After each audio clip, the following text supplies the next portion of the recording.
Alors, ce soir, on mange une trempette d'artichaut en entrée. Alors, je vais vous montrer comment c'est tout simple à faire. Trouvez-vous un petit plat qui n'est pas trop haut, OK, pour le servir dans le fond, parce que c'est une trempette. Alors, puis on met juste un petit peu dans la cuisson, juste pour dire que on est safe, OK? La première chose à faire, bien, les artichauts. Là, pour le besoin de la cause, normalement, je ferais ça en haut du lavabo. Je vais le faire en haut d'un bol. Je prends une passoire. J'ai 2 conserves de cœur d'artichaut et ceux-là, ils sont écrits là, coupés finement. Prenez n'importe quel, il faut les déchiqueter autant que possible. Okay? Fait que là, je veux pas que le jus coule sur mon comptoir, mais bon. Fait que moi, j'ai trouvé ceux-là. Ça vient d'ici. Puis là, ben, moi, je fais ça avec mes mains. Okay? Ça se défait bien. Fait qu'on les défait toutes. Puis on s'assure qu'il n'y a plus d'eau dedans. OK? Puis si vous trouvez que c'est pas encore assez à votre goût, bien, un coup, vous avez vraiment tout enlevé l'eau, là. Vous voyez, là, il faut vraiment tout enlever l'eau. Bien là, vous pouvez les mettre sur la planche à découper, puis les couper encore plus finement. OK? Fait qu'on fait ça, comme ça. Puis là, on leur donne un petit coup comme ça. Voilà. Je vais faire ça avec les 2 cannes, les 2 conserves. OK? Donc, 2 conserves, 398 ml de cœur d'artichaut, bien égoutté, essoré. Et si vous aimez, hachez plus finement que qu'est-ce que ça vient dans la conserve. Alors, ça, on va mettre ça dans un bol à mélanger. Ensuite, prochaine étape, ça va vous prendre 1,5 tasses de mozzarella râpée. Alors, on sort la râpe et on mesure 1,5 tasses de mozzarella râpée. Ensuite, ça va vous prendre une demi-tasse de fromage pecorino romano. Si vous n'en avez pas, de la mozzarella, du parmesan, ça fait aussi l'affaire, OK? Donc, une demi-tasse. Bon, moi, je l'ai préparé avant parce que c'est un peu long à préparer, comme vous voyez. Fait que j'en ai une demi-tasse, OK? On met ça dedans, voilà. Je vous dis, c'est tout simple, ça ne prend pas grand-chose encore. Là, ça va vous prendre 2 tasses de mayonnaise, n'importe quelle sorte, OK? Ça, c'est de nos compliments, je pense, sans nom. Donc, 2 tasses. Puis, si vous voulez mesurer, vous pouvez, là. OK, 2 tasses, c'est ça. Moi, je vais y aller à l'œil un petit peu. On essaie de salir moins de vaisselle possible. Puis, ben, quand ça fait longtemps qu'on fait à manger, on sait à peu près. Puis, même s'il y en a un petit peu plus ou un petit peu moins, c'est bon pareil. OK? Voilà. Ensuite, du poivre. Ça, on en met pas mal parce qu'on veut que ça goûte, mais on met pas de sel parce que la mayo, c'est très salé, le fromage aussi, OK? Donc, mettez du poivre. Voilà. C'est assez. Puis, on va mettre de l'ail. Si vous avez de l'ail fraîche, mettez de l'ail fraîche.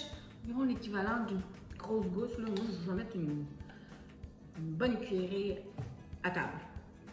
1,5 peut-être. Si vous aimez ça, mettez-en, mais si vous n'aimez pas ça, mettez-en pas. Fait que là, il faut tout mélanger ça, OK? Fait que prenez votre fourchette, une petite ou une grande, ça n'a pas d'importance. On va tout mélanger ça, puis il reste une dernière chose que je mets dedans. Puis c'est facultatif, vous n'êtes pas obligé. On pourrait déjà la mélanger puis la mettre à même mon plat. Mais je vais vous montrer ce que moi je fais, OK? Donc je mélange tout ça. C'est tout bien mélangé. La dernière chose que moi j'aime bien mettre, c'est des épinards. Mais c'est facultatif. Vous n'en avez pas, vous n'aimez pas ça, mettez-en pas, OK?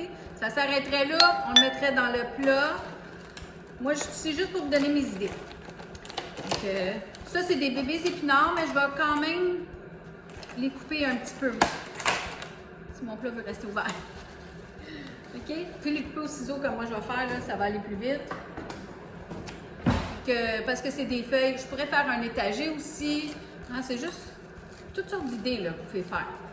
Moi, je trouve que c'est bon avec des épinards dedans, mais il y en a qui n'aiment pas ça. Donc, voilà. Puis là, vous en mettez comme vous voulez. OK? J'y vais à l'œil. Peut-être que je vais en mettre une tasse, peut-être 2. De toute façon, les épinards, ça rapetisse beaucoup quand on les cuit. Ça, vous le savez. Fait que un coup qu'ils sont tous dedans comme ça, haché grossier, c'est ça qu'on dit, haché grossier, grossièrement, je vais les mélanger dans mon mélange, OK? Moi, je trouve que cet appétissant, ça donne de la belle couleur à ma trempette. Moi, je trouve que c'est suffisant comme ça. Donc, on va tasser ça. On prend notre plat. C'est un peu lourd. On le verse dedans. C'est pas compliqué.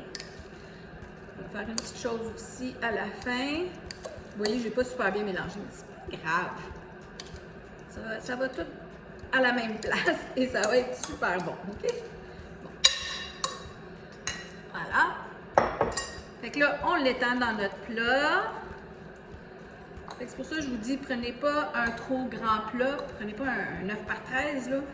Ça va être trop mince. Il faut que ça soit une trempette. On va manger ça avec du pain, nous. Un bon pain belge. Juste parce que ma maman était belge. Mais sinon, vous pouvez manger ça avec des craquelins aussi. Alors, pour la terminer, ma petite trempette, oups, j'ai un petit peu de mozzarella qui me reste. Moi, j'aime bien en mettre sur le dessus. Encore là, c'est facultatif. Vous n'êtes pas obligé, mais moi, c'est une trempette au fromage, aux artichauts. J'aime ça quand il y en a. Voilà. OK? Puis, pour faire joli, parce qu'on mange avec les yeux, un petit peu de persil ou, je sais pas moi, des oignons verts, là, mettez ce que vous aimez, là. Juste pour faire bon. OK? Voilà. Mon four chauffe à 350 degrés. Ça va aller 25 minutes dans le bas du four et un dernier 5 minutes dans le haut du four pour griller un peu le fromage. Et je vous reviens pour la dégustation. Moi, j'aime ça quand c'est réussi comme ça. Alors, comme je vous dis, 25 minutes dans le bas du four, 5 minutes à broil et ça vient comme ça fait une belle couleur. C'est un peu gras, alors moi, ce que j'aime faire, je prends des papiers Scott, là, puis faites attention à ne pas vous brûler, OK? Mais vous n'êtes pas obligé de le faire non plus, là. Je fais juste enlever un petit peu du gras parce que le fromage, c'est très, très gras, OK? Fait qu'on enlève juste un petit peu. Puis là, il y a une chose que je vous ai pas dite. Je n'avais pas de cœur d'artichaut, OK? Et ça fait tout à fait la même chose, même que c'est meilleur pour la santé avec des cœurs de palmier. Donc, moi, c'est ce que j'ai utilisé, mais c'est exactement le même procédé. C'est quasiment le même petit légume, mais bon, apparemment que les cœurs de palmier sont encore meilleurs pour la santé que les cœurs d'artichaut. Beaucoup plus d'énergie, blablabla. Moi, c'est juste une erreur d'achat, ou une erreur d'achat qu'on dit, OK? Ça fait la même chose. Vous avez ça, vous avez l'autre, all the same, OK? J'ai enlevé l'excédent de gras. Moi, j'ai acheté un bon pain belge pour manger avec ça. Là, je vais m'en couper un petit bout, là. Mais, je vous dis, là, on déchire ça. On se prend un petit bout. Puis là, ça va être très, très chaud, naturellement, mais bon. Je vais me sacrifier pour vous, hein. Donc, puis je vais aller ici, là, n'importe où. Ça fait une belle petite croûte. Si vous aimez le fromage, c'est vraiment une petite recette pour vous. Alors, voilà. Regardez comment c'est chaud. Une belle bouchée. Santé tout le monde.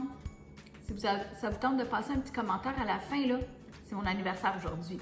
Mettez-moi un petit gâteau, une bonne fête. Santé!